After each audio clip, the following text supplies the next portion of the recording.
doing, I have a bit of a dig round. I come across this one. It's a sort of mottled brown finish. Trying to identify, I think it's an ERA, but I haven't got the key. And if you know any difference, let me know. Now, it's not quite a 7 gauge, and this is a 7 gauge tool I've got here. There's a fair bit of slop in there, so it's not quite 7, and it ain't nowhere near 5, so it's an in-between size. So I reckon this is possibly a 5.5, a 6 or a 6.5, sorry. It's close to a 7, but not quite close enough. But we're going to use this tool, 7 gauge tool. This is all locked up. So have a go at it. We're going to use for a rough guide, I'm going to use my thumb here. So it's a medium size wire, and that's the sort of shape that you're looking for, that slight angle, and tilted down at the bottom. It's quite fine. I'm going to investigate. So first you go in. Luckily I normally can go front to back, but she's stuck straight on the first one. So here you can see the full distance of the case there. Move up a little bit, start catch there. Move up a bit more, it's catching there. This way is a good way of telling. Measure with your finger as you go through. You can start to feel what's catching there, which ones are really going to be low, and it's catching there. You think, oh, that's 3 or 4 are quite low on that curtain. Either you can have a little probe. 1 is all right. 2, there, 3, a bit more, 4. See what I mean? You can see and work out roughly, only roughly mind, on what order they're catching on that curtain, just by turning it back and pushing your wire backwards and forwards. So we're going to have a go at picking it. Real light tension. And we'll wait for a reaction. There's 1. Now, for me to get onto 2, I need to go over here.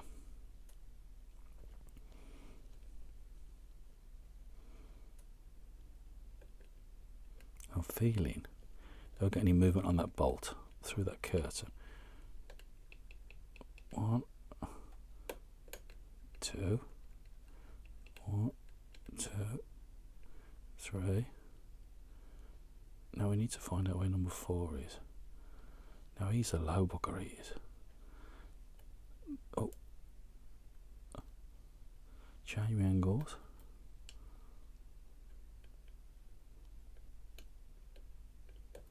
Oh, there's that false notch there. So it's definitely 3 or 4. So right, we've learnt something. Can we get out of it? Let's find it. Let's try. Always have to try and pop him out. Go. Sometimes you can, sometimes you can't. Can we get back to the front? We were stuck on that one. There's 1. We lost 1. And that could 4. We lost 3 as well. He's tight there.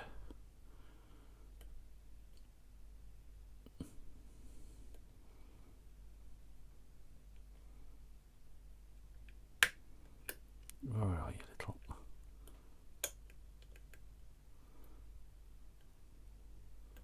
Sometimes at an angle it's difficult to try and get on her. 1, 2, 3,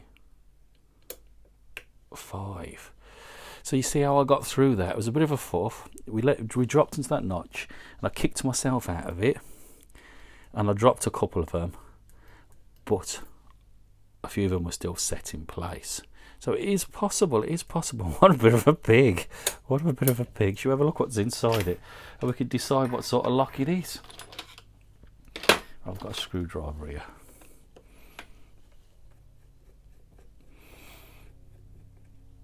Let's see what caused all the problems.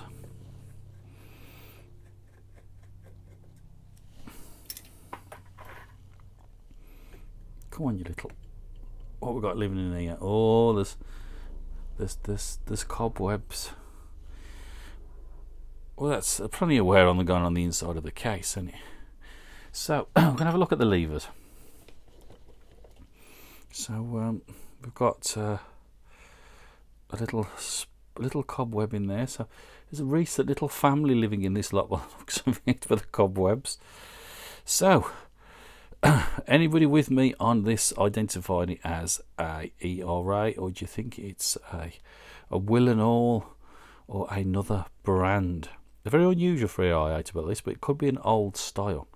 So we'll have a look. Actually, you've got to have a look at the there's little dimples. You can normally tell by those little dimples and marks. There's 4 little discs, little marks on, by the looks of it, on that curtain. That's a normal giveaway. You look at those little marks there. You look at the bolt and look through your little book or your ID cards that you've got. As you can see, normally there's that V-shaped bolt. This is a flat bar.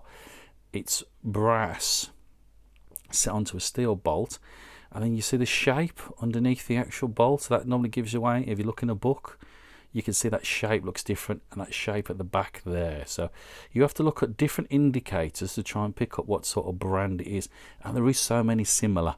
So you really got to sort of study, and the older ones that you get, the harder they become. So we can see now there's that gap that I had. You can see I was struggling, and we can see how low some of those bloody levers was on that actual curtain. Let's go and get a tool in there and spin that round. Let's have a look, and hopefully it shouldn't jump out everywhere at a minute.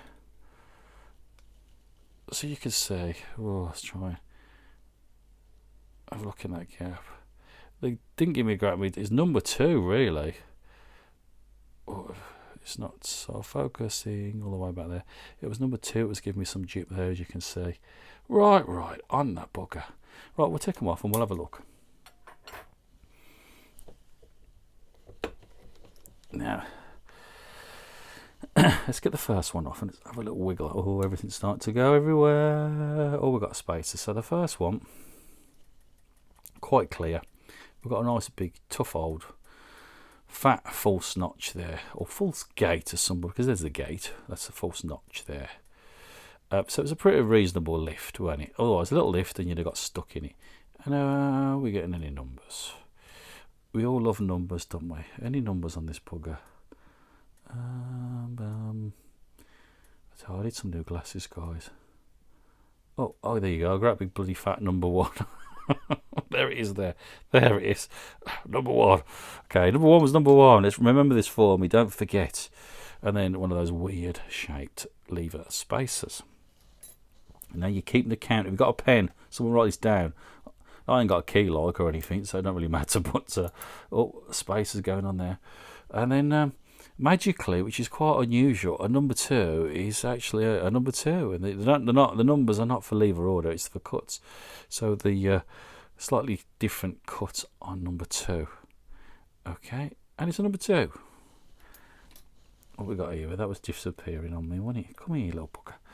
Right then, and then they're a bit. Oh, come here. A bit tight. Tiny little springs on. Look at the tiny little springs.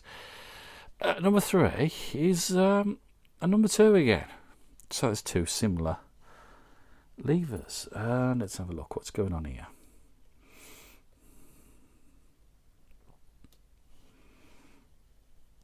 And number 4, let's get that curtain out. We'll have a look at that in a minute. Number 4 is actually, unusually enough, a number 4. But false notch on the bottom now. So all the other ones have been on the top. But number 4 was on the bottom. And it was a very low cut with a low lift. That's what caught me out. Number 4. Number 4 is number 4. And the final one of the day, the 5th and final one, again back on number 2. So there's 3 number 2s in this bugger. Again, that's the opposite. That's false notch on the top, a reasonably high lift. And then we've got another spacer. And then we talked about the shape of the bolt. Now, see if we can get the bugger out. They can't always get them out sometimes. Sometimes they're fitted that flush. You can't, we can get them out right. So when you're identifying it, you're looking at these sort of shapes as well in the images that you've got. So you're looking at that particular cut off there, the actual bolt shape, what it's made of. Is it a V or is it single? An actual cut there. And that can help you identify what lock it is. There's plenty of grease in here. I ain't greased it up.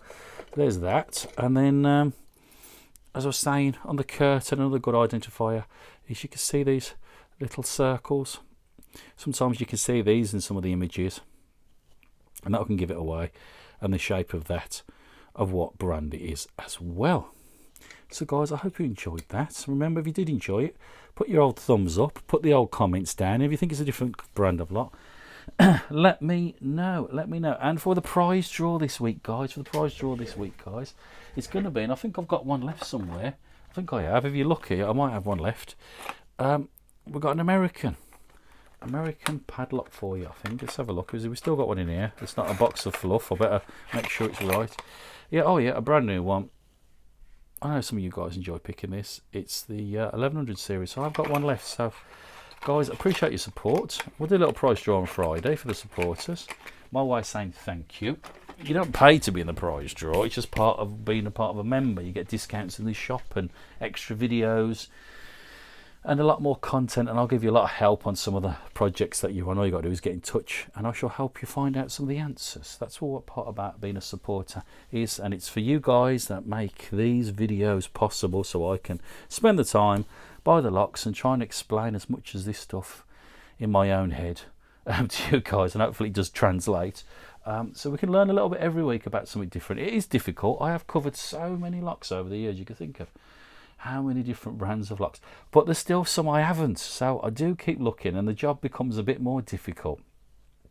Trying to find the more unusual locks that's out there. But I enjoy, as you all know, I enjoy picking the old style locks, because I find them a little bit more interesting. Make sure he's back in there properly.